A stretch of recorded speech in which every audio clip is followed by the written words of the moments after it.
My name is Esther. I was a Jewish girl living in the kingdom of Persia, where my people had been taken captive.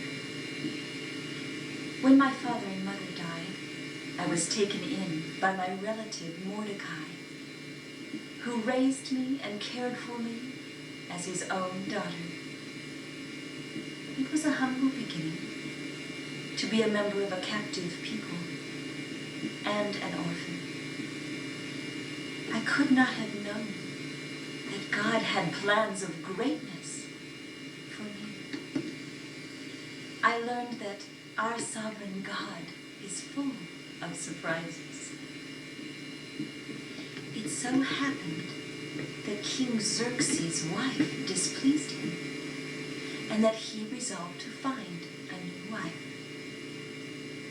It so happened that I became one of the girls who was taken into his harem.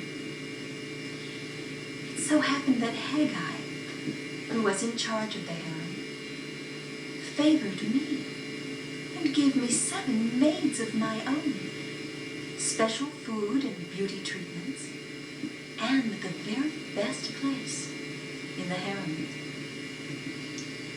After 12 months, I was brought before the king.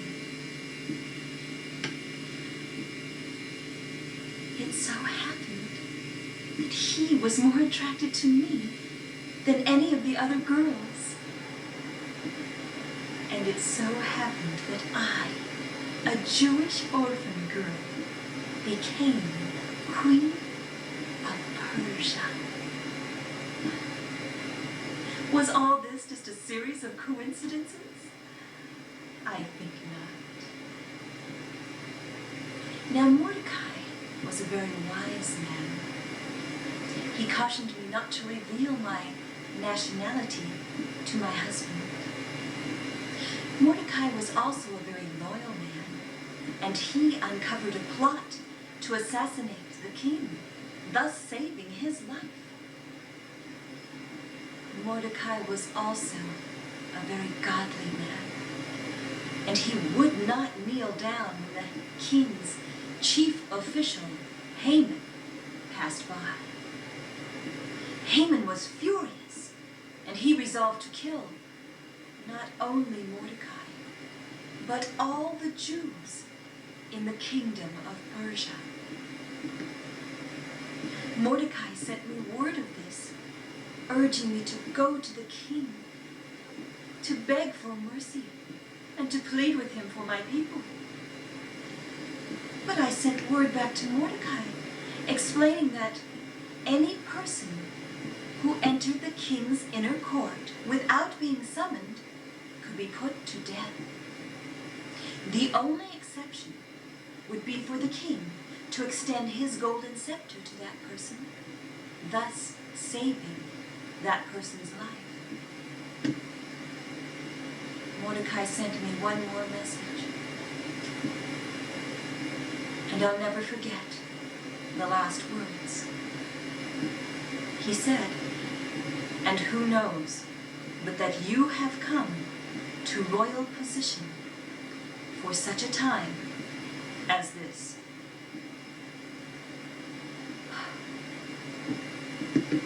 I thought about that, and how God had led me to this time and this place for a reason. And I knew what I had to do. I sent word back to Mordecai, asking him to have the Jews fast for me for 3 days. I told him that my maids and I would also fast. And at the end of 3 days, I would go to the king. I said, "And if I perish, I perish."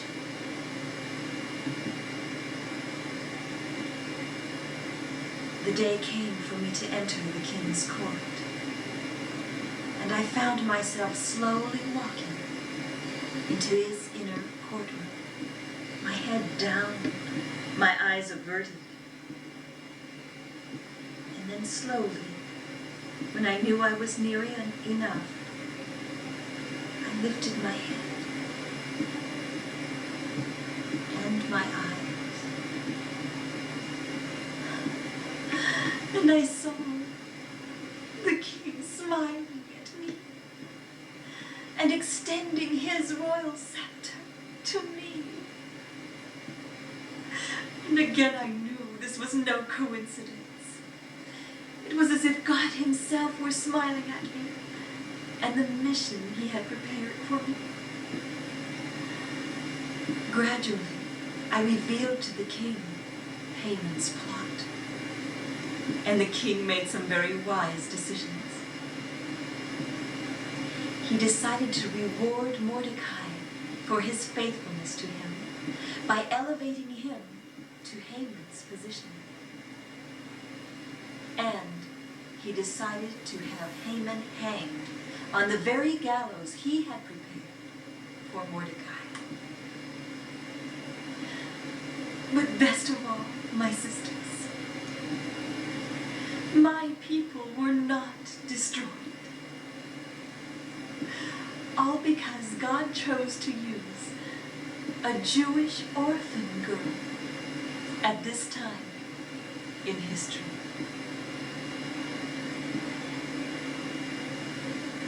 I wonder, is our God of great surprises asking you to do something you never thought possible? Trust him to use you. Who knows but that you have come to your position for such a time as this?